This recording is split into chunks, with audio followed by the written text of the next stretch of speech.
des impôts. Oula. Alors, je ne vais pas m'étendre. Alors, les chiffres, on peut leur faire dire ce que l'on veut. Donc, à la limite, je ne vais pas vous abreuver de chiffres, parce que de toute façon, je vous dirai quelque chose, puis on pourra dire l'inverse après. J'ai dit que j'étais intellectuellement honnête, donc je vais l'être. Je veux dire que la situation de la commune, la situation budgétaire de la commune est bonne. Elle est saine. Sauf qu'on est une commune, on n'est pas une entreprise. Donc ça ne sert à rien d'avoir de l'argent de côté, ça ne sert à rien d'avoir une dette à zéro, et ça ne sert à rien d'augmenter les impôts. Il faut voir que l'objectif de la mairie depuis 10 ans, ce n'est pas de faire des équipements structurants, c'est de baisser la dette. Voilà. Quitte à augmenter les impôts. Alors les impôts, par exemple, de 2009 à 2011, ont pris 15%. Alors c'est vrai que les élections approchent, alors maintenant on les stabilise. Mais ils ont quand même pris 15%. Et je crois que si la situation est bonne, je pense que la gestion n'est pas bonne. Alors, qu'est-ce que c'est la gestion d'une mairie? C'est compliqué. Qu'est-ce que ça veut dire qu'une gestion est bonne? Est-ce que c'est baisser les impôts? Est-ce que c'est diminuer la dette? Est-ce que c'est faire des équipements structurants pour le bien-être des citoyens, pour enrichir la ville? C'est assez complexe. C'est vraiment un équilibre. Alors, sur les impôts locaux, moi j'ai une question fondamentale, c'est depuis, ça fait 30 ans que je suis un petit peu la vie communale, et les impôts ont toujours augmenté. Ils ont toujours augmenté. Que ce soit une équipe de droite et de gauche, ils ont toujours augmenté, avec un cycle qui est lié finalement aux élections. C'est-à-dire que vous êtes élu, vous augmentez pendant 3 ans, les 2 ou 4 ans, puis les 2 ans qui suivent, vous ne les augmentez plus, vous êtes réélu, vous augmentez, voilà. Donc ça a toujours été comme ça depuis 30 ans. Alors, je vous rappelle les ressources d'une commune. Les ressources d'une commune, elles sont de 4 ordres. D'abord, c'est l'État, avec la dotation globale de fonctionnement. C'est les collectivités locales, hein, donc la région, le département, la CPA maintenant. C'est les banques quand on fait un emprunt. Et puis bien sûr, c'est nous avec nos impôts.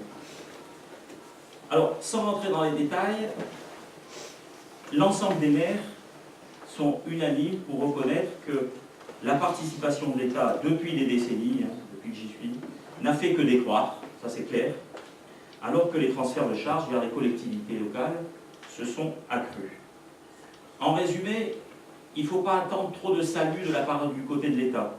Hein. Donc je pense que tout ce qui est dotation globale de fonctionnement, à terme, ça ne croîtra pas. Pour ce qui est des collectivités locales, à mon avis, c'est à peu près la même chose. Je crains qu'à court terme, donc la distribution de subventions, on ait un coup de frein, également un coup d'arrêt, sans parler de la métropole qui risque de créer, qui va être créée et qui risque de bouleverser tous ces équilibres. Bon, les banques, on ne parle pas. Quand on leur demande, elles nous prêtent. Elles nous le font payer avec intérêt. Bon, il faut rester vigilant sur les produits qu'ils nous proposent, hein, on l'a vu, et sur la capacité de la commune à faire face à la charge des habitants. Alors il nous reste, vous et moi, pauvres contribuables, pour encaisser les transferts de charges, les nouvelles réglementations, l'entretien courant du patrimoine, et puis soyons honnêtes, les besoins, alors c'est un jeu de mots, je n'ai pas trouvé de mots, mais les besoins toujours plus pressants des contribuables. Car bon, c'est un paradoxe un petit peu du citoyen. Nous avons du mal à accepter les augmentations d'impôts, mais d'un autre côté, nous sommes souvent les premiers à réclamer une subvention, une association, un nouveau trottoir, une nouvelle salle de spectacle, un nouvel équipement sportif, voilà. Je crois que nous sommes actuellement dans une situation financière où toute amélioration, tout nouvel équipement ne peut passer que par une augmentation de la dette et ou par une augmentation des impôts. Et le cycle est infernal. Jusqu'au jour où la pression fiscale deviendra trop importante pour le commun des contribuables, dont les salaires, malheureusement, ne suit pas en conséquence en ces périodes de croissance nulle. Sans parler du prix de l'immobilier dans la région qui n'arrange pas les choses. Alors certains me rétorquent à Venelle que compte tenu de la sociologie, il n'y a pas de problème, les gens peuvent encore payer. Moi je ne crois pas. Je crois qu'effectivement, les gens de ma génération ou plus anciens, on est arrivé à se loger, il n'y a pas de difficulté. Mais les plus jeunes, commencent nettement à avoir des problèmes. Et je pense que il va falloir à un certain moment arrêter ce cycle infernal. Et moi je suis de ceux qui préconisent. Alors c'est un engagement qu'on va prendre, hein, et l'ensemble de l'équipe. Et on ne l'a jamais fait, hein, et c'est un engagement difficile pour un gestionnaire comme moi, parce que je sais ce que ça représente. Je ne vais pas vous proposer une baisse des impôts, parce que ça, j'y crois pas, compte tenu de ce que je viens de dire. Par contre, je m'engage à un arrêt de la pression fiscale sur la durée du mandat. C'est-à-dire que je suis favorable à un gel pendant 6 ans du taux communal d'imposition, c'est le seul que les mairies maîtrisent. Mais je veux que tout le monde soit conscient que pour faire ça, il faut clairement partager les contraintes associées. C'est-à-dire qu'il y aura une démarche, une recherche permanente des dépenses inutiles. Ça, c'est pas très compliqué. Enfin, c'est pas très compliqué. C'est-à-dire que ça ne gênera personne de rogner sur les dépenses inutiles. Une chasse aux économies à tous les niveaux. Une stabilisation des dépenses de fonctionnement. Parce qu'il faut enrayer la fuite en avant. Chaque année, augmenter les subventions. Chaque année, je crois que c'est à un certain moment, tant qu'on était en croissance, ça marchait. Là, on n'y est plus. Si vraiment on veut stabiliser, et si, surtout, on veut continuer à faire des équipements structurants, si on veut, comme je l'ai dit tout à l'heure, favoriser la petite enfance, la jeunesse, et mettre les moyens par exemple, sur le périscolaire, il faudra faire des choix drastiques. Alors, je m'engage à ne pas augmenter les impôts, parce que moi, quand j'étais agent en finance, je disais toujours à tout le monde que je savais baisser les impôts, je sais faire. C'est très facile. Je diminue la dette, je sais faire. Je fais rien, plus de services, plus de crèches, plus de centres aérés, facile. C'est très facile. Maintenant, on a besoin d'un équilibre. Donc, ce que je dis, c'est que on a choisi nos priorités, on s'engage à geler les impôts, le taux d'imposition pendant 6 ans. Je pense que le cycle infernal, on peut l'arrêter, on peut le stopper. Il faut une certaine volonté, un certain courage pour dire non quelquefois. Mais je pense que c'est à ce seul prix que nous arriverons à financer des opérations ciblées, structurantes, pour le bien de la communauté et pour enrichir la communauté. Parce que souvent, quand on fait des équipements structurants, à terme, à moyen terme et à long terme, ça enrichit la communauté. Voilà. Alors, je ne sais plus ce que j'avais à dire ensuite. Bon, sur le reste, des dépenses optimisées, ça c'est tarte à la crème. Effectivement, on fera des dépenses optimisées, on sera obligé, et c'est voilà, c'est un engagement.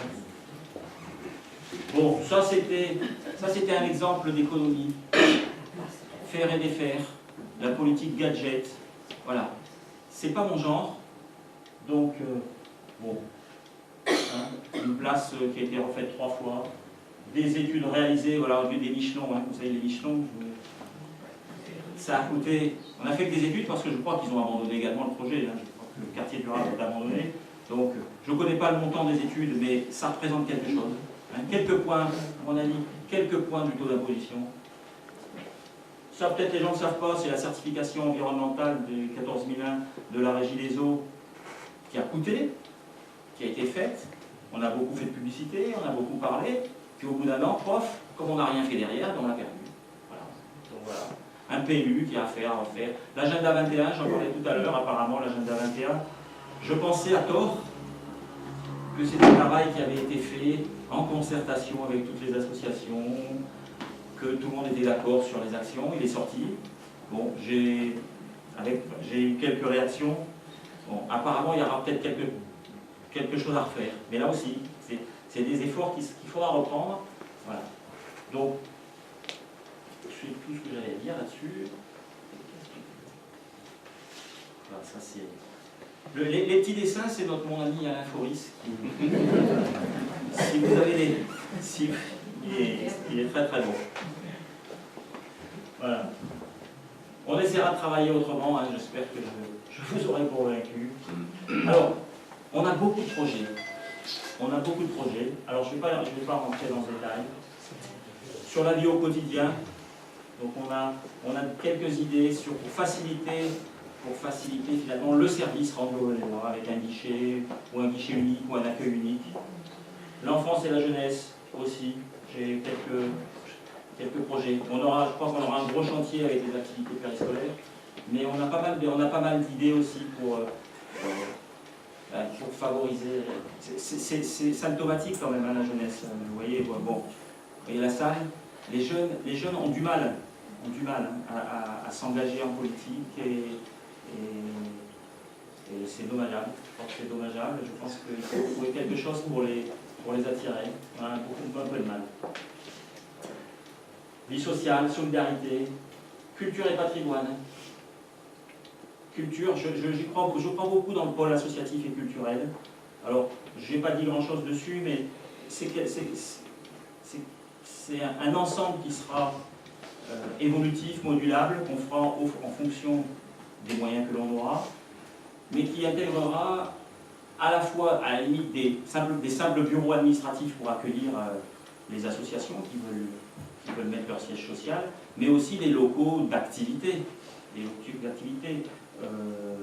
qui manquent pour certaines associations. J'ai l'exemple, parce que j'ai un ami photographe qui est là-bas, par exemple, tous les photographes, les gens qui sont passionnés de photographie, ils vont à Purigas, on n'a pas de salle, il n'y a pas de salle qui existe.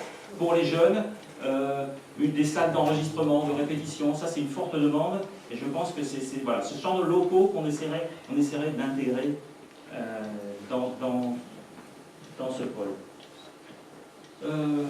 Mais on en dira plus tard. Le sport. Alors le sport c'est compliqué. Alors donc on continuera, on parlait du rayonnement tout à l'heure. Donc tout ce qui est les équipes, le sport de compétition et les équipes de première. Donc on continuera à les aider, mais on essaiera de développer tout ce qui est sport de loisirs. Donc là on a des démarches et c'est quelque chose que... Voilà.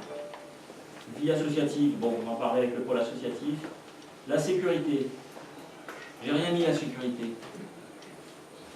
Alors, on s'oppose beaucoup avec un certain nombre de nos camarades sur la sécurité.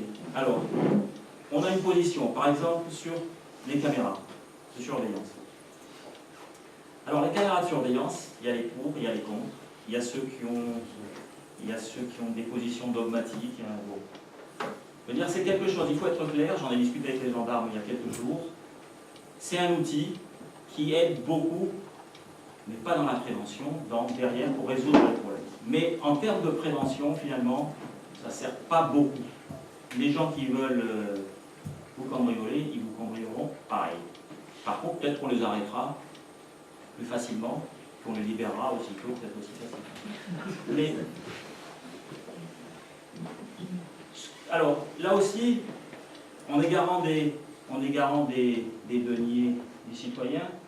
Il y a un travail qui a été fait, il y a des caméras qui ont été mises en place. On ne va pas du jour au lendemain les retirer. Ça, c'est clair. Ce qu'on va clarifier par contre, c'est déjà, je pense qu'il y en a déjà pas mal. Il y en a même dans des endroits très très très éloignés de Venelle. Parce que je vous rappelle qu'au début, ce qui était annoncé, c'était des caméras dans les entrées de ville. Donc il y a quelques entrées de ville, il n'y en a pas tant que ça, Venelle. Mais maintenant, il y en a partout. Dans tous les carrefours, vous allez chez toi là-bas, route de Saint-Canadé, il y a des caméras route de Saint-Canadé, il y en a sur les routes de Purigas, là-bas, enfin il y en a de tous les côtés. Donc je crois qu'il y en a pas mal. On optimisera, on n'en enlèvera pas. On en enlèvera peut-être certaines, qui sont vraiment très très loin. Mais surtout, on redéfinira l'accès aux informations. Et ce que je voulais dire là par exemple, c'est que jusqu'à maintenant, il y a un adjoint qui est délégué à la sécurité. Je pense que ce n'est pas une bonne chose. Le maire, c'est l'officier de police, c'est l'officier. Ce sera le maire uniquement s'occupera de la sécurité et aura accès aux informations. Après, on redéfinira les règles, les devoirs. Et voilà. Bon, qu'est-ce que je peux dire aussi? Ça, la sécurité aussi, il y a beaucoup de gens qui sont un petit peu perturbés par les voisins vigilants. Alors, voisins vigilants. Il faut voir que voisins vigilants, ça a été un petit peu, comment dire, dénaturé. Le concept a été un peu dénaturé, parce que quand on dit vigilant, dans le concept initial, ce n'était pas qu'un problème de sécurité. Ce n'était pas surveiller son voisin ou surveiller son voisin. Dans vigilant, il y avait à l'époque, et c'est pour ça qu'à la limite, nous on préfère voisins solidaires, c'était tout ce qui était solidarité. C'est-à-dire que les voisins doivent être solidaires, c'est-à-dire qu'une personne âgée est seule à Noël, ben, on peut l'aider. Donc voilà, c'est un petit peu rechanger de concept et remettre un petit peu de social, de solidarité dans le terme. Voilà. Et ne pas le laisser sur l'aspect sécurité qui, effectivement, en perturbe beaucoup et puis me perturbe à moi également. Voilà, on n'en dira pas plus là-dessus. Je ne sais plus ce qu'il y a après derrière. Voilà. Alors, clairement, ce qu'on va essayer de faire, à l'inverse de ce qui a été fait jusqu'à maintenant, sur les coups par coup, c'est essayer de définir ce qu'on appelle un plan à moyen à long terme, c'est-à-dire avec une vision à long terme. On ne fera pas tout de suite, mais ce que je pense, c'est qu'on saura où aller. En termes d'urbanisme, en termes de sécurité, on fera un plan de sécurité. En termes de scolarité, en termes de santé, on fera un plan de nutrition santé. C'est-à-dire on se donnera à chaque fois un cadre pour savoir jusqu'où on va. Et comme ça, les Denainois sauront jusqu'où on va. Voilà. Donc pour les caméras, moi honnêtement, je ne sais pas quand ça s'arrêtera. Ils en mettent tous les jours. Donc, à la limite, on défiera, on dit bah, on fait ça, et puis c'est fini. Voilà. Alors, pour terminer, alors je ne sais pas si je vous ai convaincu, ma hantise, moi, quand je suis arrivé, c'était de bâtir un programme. Parce qu'un programme, c'est difficile à faire. Enfin, ça peut être facile, mais c'est quand même difficile. Alors, c'est difficile parce que il faut se différencier des autres, parce qu'on se rend compte quand on lit les programmes que bien souvent, on dit un peu tous la même chose. Donc c'est compliqué de proposer des choses différentes avec des spécificités qui nous marquent. Voilà. Donc c'était un peu ma hantise. On y a beaucoup travaillé. Il y avait un travail qui avait été fait pendant près d'1 an. Donc on a repris ce travail, on l'a complété, et je pense qu'on a maintenant un projet qui est assez structuré, qui peut intéresser, qui intéressera, j'espère, les Denainois. Et puis voilà.